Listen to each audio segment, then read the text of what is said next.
53.490 euros es la cifra que han recaudado los familiares de las víctimas del accidente de tren de Santiago. Tras un intensísimo mes de trabajo y de donaciones a través de Internet, han conseguido superar la cifra que les permitirá contar en un documental la verdad que todavía se desconoce sobre esta tragedia. De eso vamos a hablar en el programa de hoy con el padre del joven segoviano fallecido en el accidente del 24 de julio de 2013, Javier García Municio. Muchas gracias por estar de nuevo con nosotros en 8 Magazine. Hola Noelia, al revés, las gracias os las doy yo por invitarme otra vez a vuestra casa y sobre todo porque vuestro medio fue el primero que nos ayudó al inicio de la campaña y es evidente que sembró una buenísima semilla para esta recolección que hemos tenido al final, inclusive por encima de la cantidad que teníamos presupuestada y antes del tiempo, el corto, que a nosotros nos hacía muy corto tiempo establecido de aquellos 40 días, pues lo conseguimos 4 días antes. Así que a vuestro medio y a ti personalmente muchísimas gracias, Noelia. Nosotros estamos encantados de poder haber formado parte de esto, de haberos ayudado a recaudar esta cifra, que es algo más que una simple cifra, 53.490 euros, lo decíamos. ¿Qué os va a permitir a los familiares pues de nos va a las permitir víctimas? el objetivo que teníamos, que es la realización de ese largometraje documental en el que vamos a exponer las cosas que estamos comprobando que en el procedimiento judicial o en las investigaciones no se están aclarando o no suficientemente. Entonces queremos decir alto y claro que el suceso, digo suceso porque, como sabes, no me gusta usar la palabra accidente, porque un accidente es imprevisible y esto fue una tragedia, un suceso evitable. Era eso, evitable. Si, como dijimos en la anterior entrevista, se hubiera hecho el proyecto como inicialmente estaba previsto y no se hubiera modificado por motivos electoralistas y una inauguración rápida, el accidente no hubiera ocurrido. Si el señor Corta-Bitarte no hubiera autorizado la desconexión del sistema de frenado automático que estaba en Los Salvia, un sistema de seguridad que costó 162 millones de euros, que estaba gastado y puesto, y que porque daba unos problemas de conexión con las balizas de la vía, en una semana, y solo en una semana, dio 10 incidencias y cogieron y lo quitaron. Y estuvieron, eso fue el 23 de junio de 2012, el accidente fue el 24 de julio de 2013, un año, un mes y un día jugando con la seguridad de los pasajeros. Eso hay que decirlo alto y claro, que no se podía consentir. Porque lo más llamativo de todo esto es que esas personas se han ido de rositas. No hay nada con ellos. Se nos ha vendido, lo hablábamos la anterior vez que estuviste aquí con nosotros en el programa, se nos ha vendido como un accidente, un fallo humano, un exceso de velocidad. Exacto. Es cierto que es probable que sean factores que influyeran en los acontecimientos, pero que desde luego no son ni mucho menos los únicos ni los más importantes. Hablamos del fallo del sistema de seguridad que estaba desactivado, que es probablemente la principal causa. El factor humano es el más previsible de todos, quiero decir, que se puede equivocar, que las personas cometemos errores. Y este conductor, este maquinista cometió uno muy importante, desviando su atención de la conducción. Pero es que para eso están, y sobre todo en temas de la alta velocidad, para eso están las personas que anteriormente tienen que haber pensado y planificado la seguridad para que aun en ese supuesto el siniestro no se produzca. Pero es que no se descubre nada nuevo, es que ya está inventado. Es que Japón, 50 años de alta velocidad, no ha tenido ni un solo accidente, ni una víctima. Francia, 30 años, 0 accidentes, 0 víctimas. Y España, 20 años, 80 muertos, 140 heridos. ¿Por qué? Porque descuidamos los sistemas de seguridad. Eso no se puede hacer en una alta velocidad.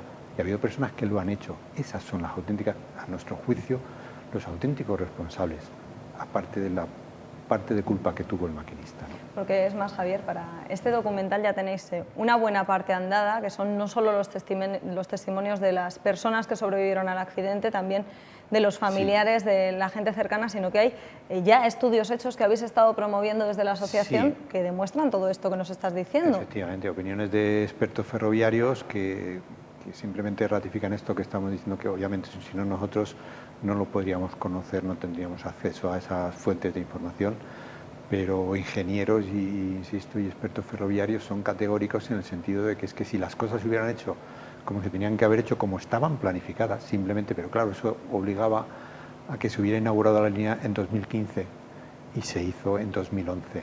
Entonces, claro, esas precipitaciones es el fondo de por qué se produjo ese siniestro, ¿no? Por eso hablamos de la necesidad de conocer la verdad, de conocer lo que no se nos ha contado todavía de este accidente, porque oficial, estando esos datos ahí, ¿por qué no han salido a la luz? Porque desde el minuto cero del accidente, te lo comentaba en la anterior entrevista, el secretario de Estado de Infraestructuras del Ministerio de Fomento salió el día 29 en una declaración a la Bodega de Galicia intentando dejar de lado que no era un accidente de la alta velocidad porque eso perjudicaba los intereses de la alta velocidad. Y claro, el Ministerio y un contrato que había con Brasil en aquellos momentos que no permitía que las empresas que concurrieran a la licitación hubieran tenido un accidente, pues entonces había que hacer desaparecer el accidente y esto es de lo que están. Casi no ha habido accidente y si lo hay, es un único responsable que es el conductor. Esa es la versión oficial desde el minuto cero. Nosotros vamos a demostrar que no es eso, que hay otra versión mucho más amplia y con otras causas más profundas. En esa otra versión de los hechos, en esa verdad oculta, han confiado 1.450 personas, que son las que han conseguido que con su aportación, sus pequeñas aportaciones, céntimo a céntimo, euro a euro, se haya conseguido recaudar esa cifra tan importante para nosotros. Ese es uno de los motivos que a mí y a mi familia nos hace sonreír estos días, después de los malos días que hemos pasado, porque el aliento, la solidaridad, 1.500 personas que te acompañan y que quieren descubrir auténticamente la verdad, es algo fantástico, maravilloso y dice mucho de la necesidad que tiene la sociedad de conocer la verdad y no quedarse solo en los primeros barnices que te quieren dar para engañarte, ¿no? Las donaciones de estas casi 1.500 personas han ido además acompañadas de mensajes directamente para la asociación. Hay desde luego mecenas de todo tipo, muchas personas anónimas, pero también hemos podido ver que han contribuido a esta recaudación de fondos personas que han sufrido otro tipo de accidentes, como puede ser el del Metro de Valencia, y que se ven tristemente reflejados en vuestra situación. Hay otras víctimas de accidentes igual de maltratadas que nosotros por la administración y los poderes públicos, que son el caso del Jazz 42 y el del Metro de Valencia. En ambos casos, insisto, maltratados. Desde el principio se busca un responsable y en aquellos casos, además, desgraciadamente, pues fallecieron los conductores, los pilotos. Y entonces ahí se acaba la historia y no se quiere escarbar más y conocer realmente. Afortunadamente en Valencia, y merced a un programa de los medios de comunicación, se consiguió levantar después de 6 años esa versión oficial.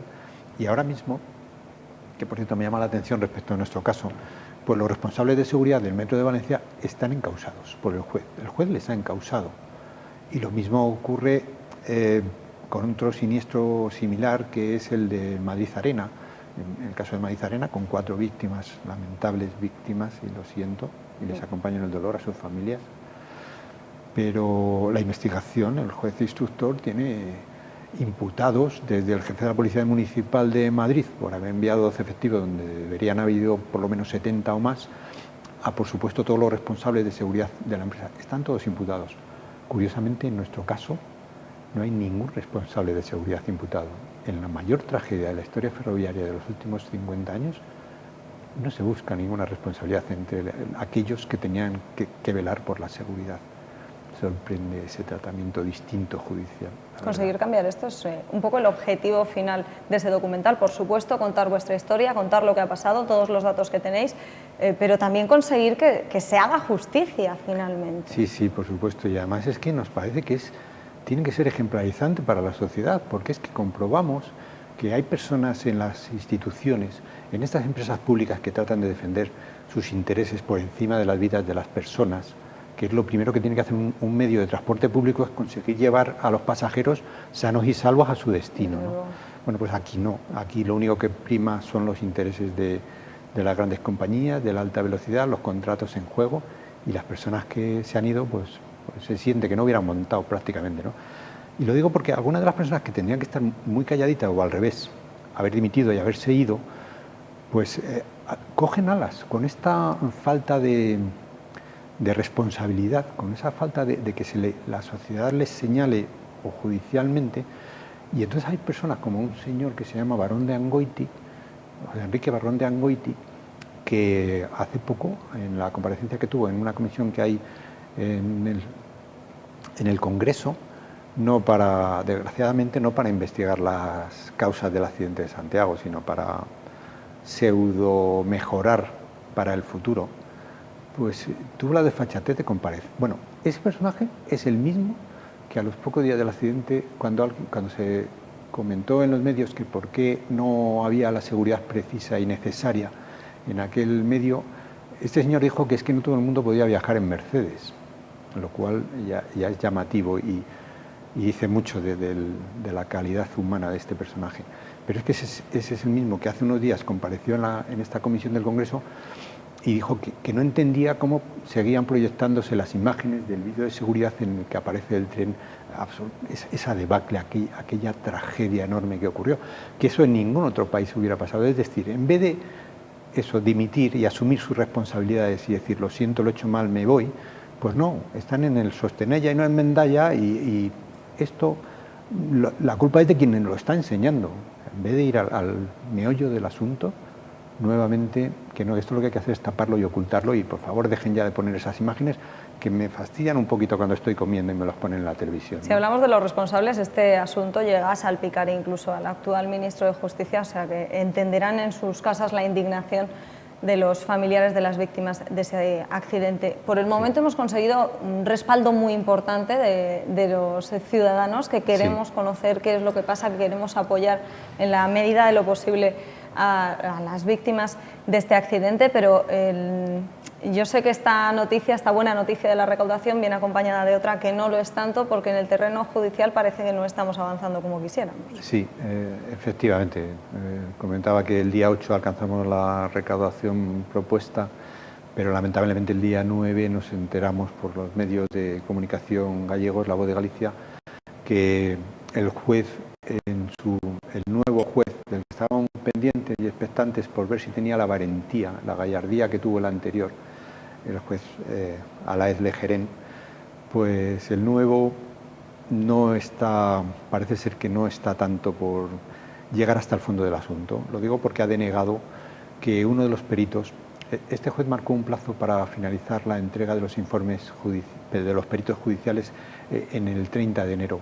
Entonces hay uno de ellos que tenía encargado un importantísimo estudio a la Universidad Politécnica de Madrid para que los ingenieros industriales hicieran una simulación del accidente con el tren, el tipo de tren que lo sufrió, el que los ferroviarios denominaban Frankenstein 04155, el Alvia 733, y una simulación del mismo tipo pero con el Alvia 133. Sin esas modificaciones. Exactamente, sin las modificaciones que se le hicieron y que, como comenté en otro programa, sí que causaron un efecto acordeón en el tren, que le empujaron de atrás y delante y le hicieron saltar. Entonces, ese estudio era muy importante, pero la Universidad Politécnica no lo podía tener antes del 25 de julio, del 25 de febrero.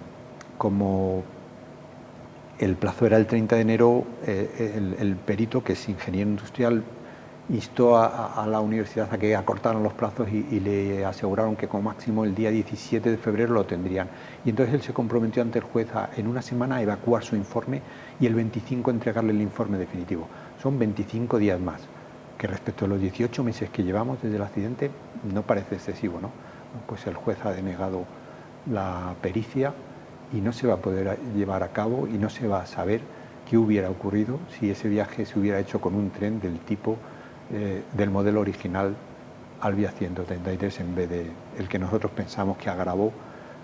Bueno, pensamos porque nos lo han dicho expertos ferroviarios, que agravó tremendamente las consecuencias del accidente. Esto es lo que sucede en la justicia española, aunque sí que es cierto que tenemos algo de confianza depositada en la justicia europea. Falta por llegar a la respuesta, que llegará en los próximos meses. Pero ese es otro de los frentes que tenemos abiertos.